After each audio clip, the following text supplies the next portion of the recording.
Assalamualaikum warahmatullahi wabarakatuh. Alhamdulillahirrabbilalamin. Wassalatu wassalamu asyrafil anbiya'i wal mursalin wa ala alihi wa sahbihi ajmain, amma ba'du. Alhamdulillah. Alhamdulillahirrabbilalamin. Rabbi shrah li sadri wa yassir li amri wahlul 'uqdatam min lisani yafqahu qawli.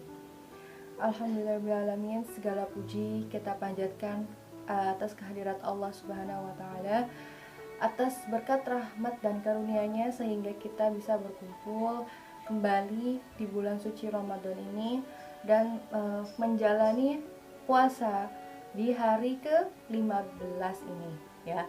Nah, salawat serta salam tak lupa tercurahkan kepada junjungan kita, suri tauladan kita, contoh panutan kita, nabi kita, yaitu Nabi Muhammad SAW. Beliau telah berjasa membawa umat muslim dari masa kegelapan atau dari masa jahiliyah ke masa penuh cahaya ya, seperti sekarang ini. Dan tak lupa tercurahkan untuk keluarga, para sahabat tabi'in dan juga para pengikutnya, termasuk kita hingga akhir zaman. Amin amin ya rabbal alamin. Oke. Yang terhormat kepada Bapak Kepala Sekolah SMP IT Sabilul Huda, serta yang terhormat para guru, staf, karyawan TU SMP IT Sabilul Huda, dan juga anak-anak SMP IT Sabilul Huda yang Ibu banggakan. Oke, di sini Ibu akan mencoba menyampaikan sedikit ya, menghantarkan sedikit tema atau topik, yaitu puasa sebagai pengantar menuju insan kamil. Sebelumnya, insan kamil itu apa? Insan kamil itu kalau kita telaah mungkin artinya sangat berat ya, rumit sekali, panjang sekali ya. Tapi di sini Bu mencoba menyederhanakan. Insan kamil di sini maksudnya adalah manusia yang sempurna. Loh, Bu, kan tidak ada manusia yang sempurna, betul sekali ya. Mungkin kita tahu istilah nobody is perfect gitu ya. Nah, manusia tidak ada seorang pun yang sempurna, betul. Tapi Allah Subhanahu wa taala ya telah mencantumkan dalam beberapa ayat, termasuk juga dalam Quran surat At-Tin ya, fi ahsani taqwim ya, atau manusia itu diciptakan sebagus-bagusnya makhluk gitu ya. Nah, kemudian apa yang menyebabkan kita sempurna, yaitu kita diberi akal ya, tentu saja, kemudian diberi hati ya, dan diberi hawa nafsu begitu. Nah, tapi sebelum itu kita lihat dulu di sini, tentu saja kita masih jauh dari segala kesempurnaan tersebut ya. Tidak ada yang bisa menandingi kesempurnaan Allah Subhanahu wa taala, dan juga tidak ada yang bisa menandingi predikat insan kamil yang tentu saja disandang oleh Nabi kita, Nabi Muhammad SAW. Nah, di sini kita mencoba untuk mendekati ya akhlak atau meneladani sifat-sifat Rasulullah SAW begitu ya. Walaupun kita tidak bisa menyandingi kesempurnaannya. Nah, di sini ada 4 kondisi awal ya, 4 kondisi di mana Allah itu menciptakan manusia dengan 4 kondisi tersebut. Apa saja sih? Yang pertama ya, manusia itu diciptakan bersifat lemah ya, atau ada seperti Quran surat An-Nisa ayat 28, wa khuliqal insanu dha'ifa ya, manusia itu bersifat lemah, betul kan? Kita tidak bisa hidup sendiri, kita selalu harus membutuhkan bantuan orang lain ya. Nah, itu manusia bersifat lemah. Kemudian yang kedua, manusia diciptakan tergesa-gesa atau terburu-buru ya.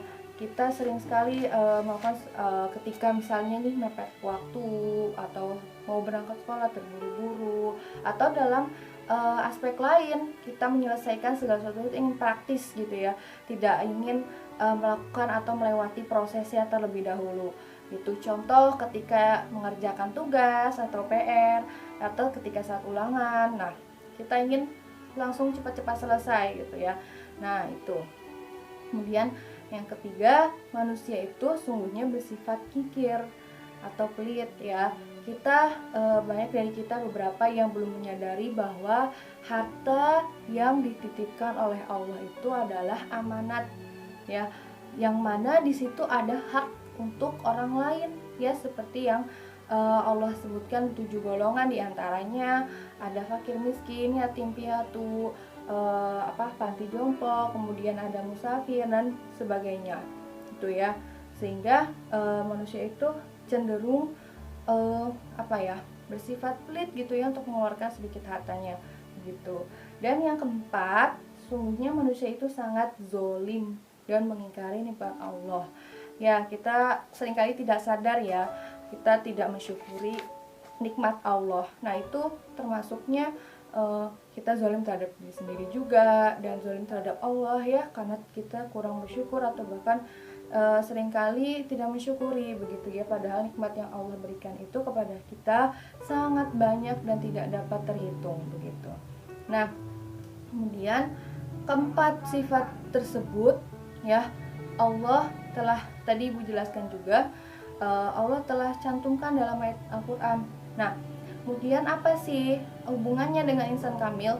Ya, kita diharapkan dapat mengganti keempat sifat mazmumah ya, keempat sifat mazmumah atau keempat sifat tercela tadi ya, dengan empat sifat terpuji. Contohnya misalkan kita tahu kita ini manusia yang lemah gitu ya, kita tidak bisa hidup atau bergantung sendiri. Kita butuh pastinya ya, butuh orang lain dan juga butuh zat yang kokoh, yaitu Allah. Diharapkan kita bisa lebih mendekatkan diri kepada Allah Subhanahu wa taala. Ya, apalagi di bulan puasa ini ya, kita lakukan ibadah sebanyak-banyaknya mungkin ya, dari sebelum kita menjalankan puasa ini gitu. Nah, kemudian sifat tergesa-gesa kita ganti dengan sifat sabar. Apalagi di bulan Ramadan ini ya, bulan Ramadan itu adalah bulan sabar, syahrul sobri ya, sehingga kita diharapkan bisa meningkatkan kesabaran kita gitu ya. Kemudian tadi sifat kikir kita ganti dengan sifat dermawan. Kita bisa saling berbagi nih. Bulan Ramadan itu bulan penuh keberkahan, bulannya berbagi ya. Nah, itu insya Allah segala pahalanya Allah lipat gandakan di bulan Ramadan ini begitu. Nah, kemudian sifat tadi yang terakhir, sifat zolim ya, sifat tidak bersyukur, kita ganti dengan selalu mensyukuri nikmat Allah gitu. Kita menyadari bahwa kita diberikan nikmat oleh Allah itu sangat banyak sekali gitu ya. Nah, di bulan puasa ini diharapkan kita bisa lebih mendekatkan diri kepada Allah, dan tadi ya bisa mencapai taraf insan kamil dalam artian taraf manusia ya, tentu saja gitu. Dan bulan puasa ini sebagai rem gitu ya, karena ketika kita misalnya ingin melakukan segala sesuatu yang Allah larang, kita diingatkan bahwa sedang puasa gitu ya. Kita ingin marah, sedang puasa. Kita ingin berbuat tidak jujur gitu ya, berbohong, ya lagi puasa nih gitu. Nah, itu diharapkan puasa itu sebagai rem gitu ya. Dan tentu saja tidak hanya bulan puasa saja ya, tapi di luar bulan puasa juga kita selalu menerapkan atau meneladani sifat-sifat Rasulullah gitu. Nah, mungkin sekian saja dapat Ibu sampaikan. Mohon maaf atas segala kekurangan, kesalahan ya, mungkin banyak salah ucap atau ada yang mungkin Ibu belum tersampaikan gitu ya. Mohon maaf atas segala kekurangan. Semoga kita selalu dilindungi oleh Allah Subhanahu wa taala dan tetap diberi kesehatan sehingga bisa lancar menjalankan ibadah puasa ini hingga selesai ya. Akhir kata Ibu cukupkan. Wabillahi taufiq wal hidayah. Wassalamualaikum warahmatullahi wabarakatuh.